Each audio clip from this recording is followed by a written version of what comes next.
हमारे आत्मी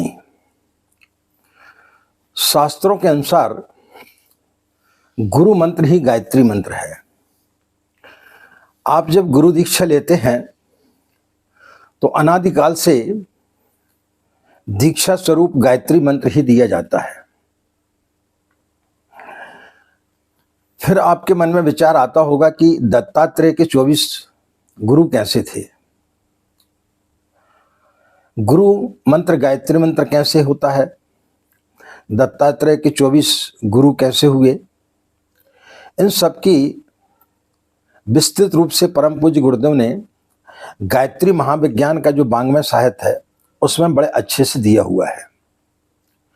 तो आज उस वाङ्मय साहित्य के अनुसार जो गुरुदेव ने बताया है उनके कुछ अंश आज हम आपको बताने के लिए जा रहे हैं। गायत्री महाविज्ञान का तत्व दर्शन पेज नंबर 4.1। गायत्री ही गुरु मंत्र है।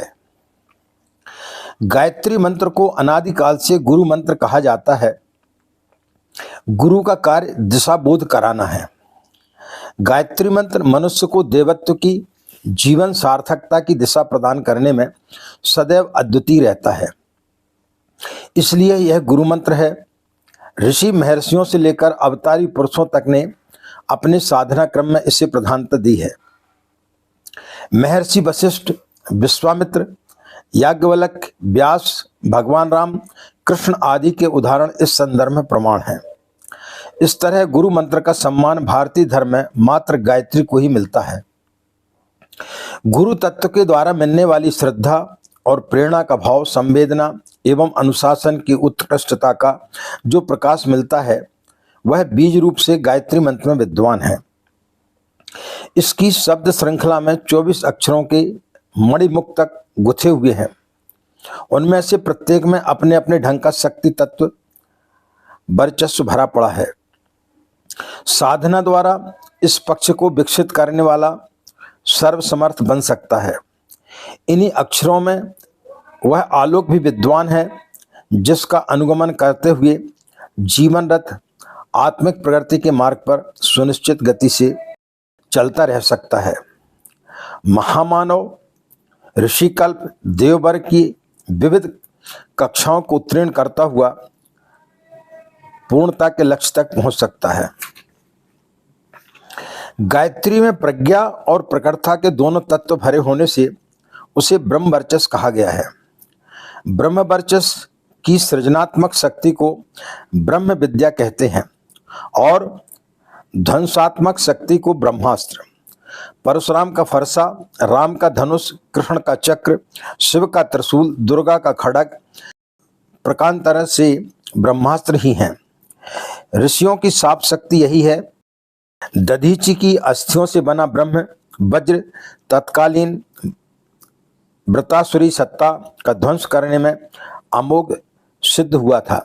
उसी के सहारे देव संकट टला और असुरता का साम्राज्य छिन्न भिन्न हो सका। गायत्री को गुरु मंत्र क्यों कहा गया, इसकी संगति उपर्युक्त विवेचन से ठीक बैठ जाती है। गु का अर्थ है ज्ञान वर्धन, रू का अर्थ है अशुभ निवारण। दोनों कार्य जो सत्ता संपन्न कर सकती है उसे गुरु कहते हैं। व्यक्ति उसके प्रतीक हो सकते हैं पर वस्तुतः यह ईश्वरीय शक्ति है और हर अंतरात्मा के अंतराल में विद्वान रहकर ब्रह्म चेतना का प्रतिनिधित्व करती रहती है। गायत्री मंत्र में इसका प्रत्यक्ष परिचय मिलता है। दीक्षा गुरु शिष्य के लिए दो कार्य करते हैं: श्रद्धा संवर्धन और उपयोगी अनुशासन नियंत्रण। आत्मिक प्रगति के लिए यही दो मूलभूत आधार हैं जिनके सहारे व्यक्ति क्रमशः ऊंचा, अधिक ऊंचा, असीम ऊंचा उठता चला जाता है। श्रद्धा का तात्पर्य है अंतरात्मा की सृजन शक्ति। अनुशासन का अभिप्राय है काट छांट, तपाना, सुधारना, ढालना और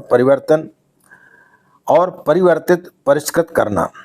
यह दोनों प्रयोजन गायत्री में सन्निहित प्रेरणा और समर्थता के सहारे संपन्न होते हैं। गुरु मंत्र का उच्च स्तरीय सम्मान गायत्री को क्यों मिला, इसका समाधान इस तत्व को समझने पर होता है कि उसमें ज्ञान और विज्ञान की अभिवर्धन और नियंत्रण की दोनों की ही शक्तियां प्रचुर परिणाम में भरी पड़ी हैं। गुरु से जो आशा अपेक्षा की जाती है उसका आधार गायत्री मंत्र में मौजूद होने से उसे परोक्ष गुरु तत्व का उद्गम स्रोत मान लिया गया है।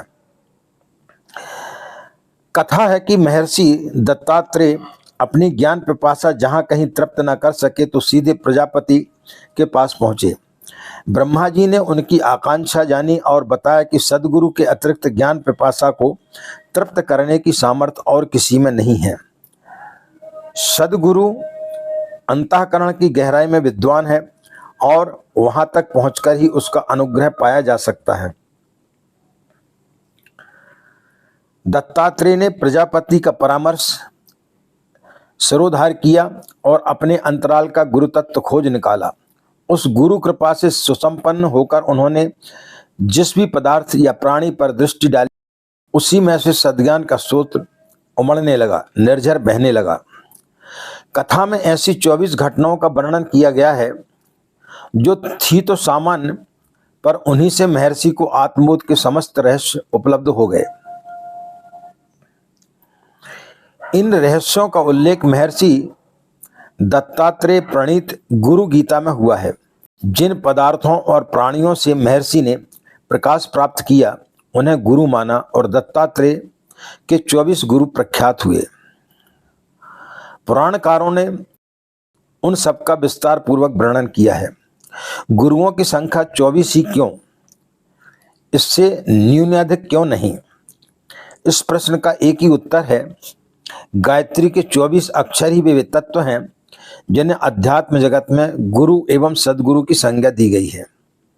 गुरु महात्म्य बताते हुए कहा गया है कि निगुरा की गति नहीं होती, अर्थात गुरु विहीन को आत्मिक प्रगति में सफलता नहीं मिलती।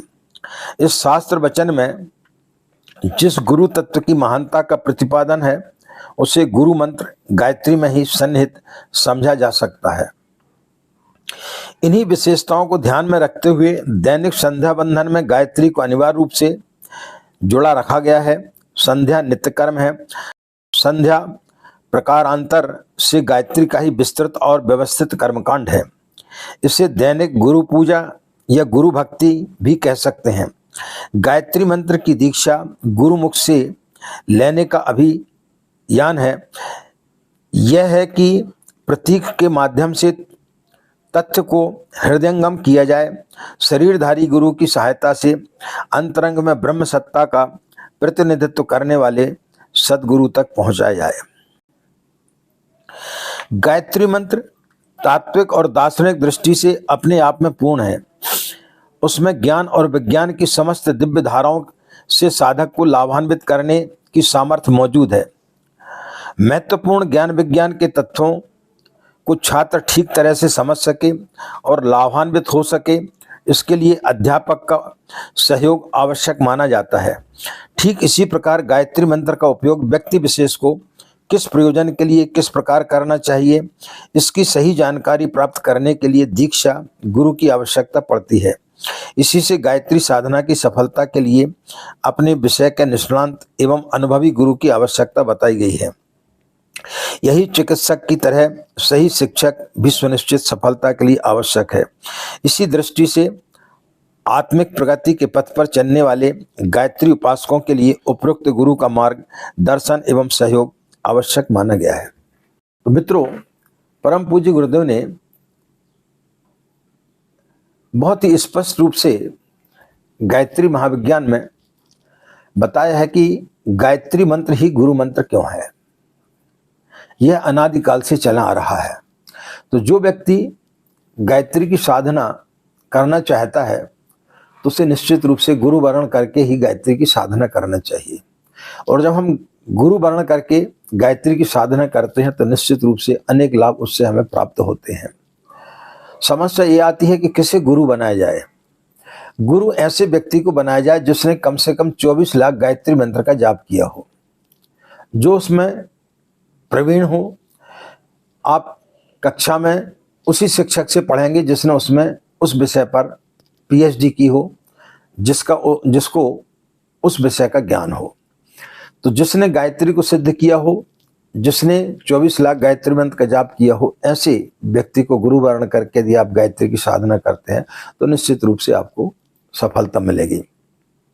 वर्तमान युग में परम पूज्य गुरुदेव तपोनिष्ठ वेद मूर्ति पंडित श्री राम शर्मा आचार्य से बड़ा कोई भी साधक नहीं हुआ है। इसलिए यदि आप गुरु दीक्षा लेना चाहते तो अपने आसपास के किसी गायत्री शक्तिपीठ के परिजनों से संपर्क करें और उनसे संपर्क करके आप गुरु दीक्षा ले सकते हैं, या शांति कुंज हरिद्वार जाकर के भी गुरु दीक्षा ले सकते हैं। आज की बात समाप्त। हमें आज्ञा दें। नमस्कार। ओम शांति।